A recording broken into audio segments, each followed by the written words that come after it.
Hello everyone. In this video, I will show you how to customize Windows 10 so it feels more personal and easier to use. First, let's change the desktop background. Right-click on the desktop, choose Personalize, then select Background. You can pick a picture, a solid color, or even a slideshow of your favorite images. Next, adjust your theme. Still in the Personalization menu, select Themes.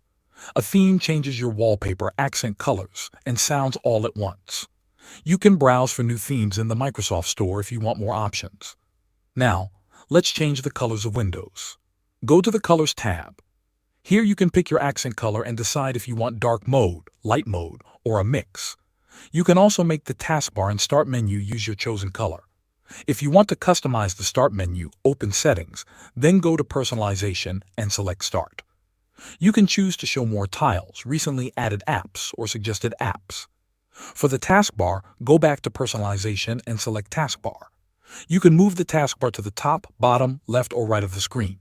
You can also turn system icons on or off, like the clock or battery. Another way to personalize is with fonts. In the Personalization settings, select Fonts. You can preview different fonts and even install new ones from the Microsoft Store. With just a few minutes of adjustments, you can make Windows 10 look and feel exactly the way you like it. Thanks for watching.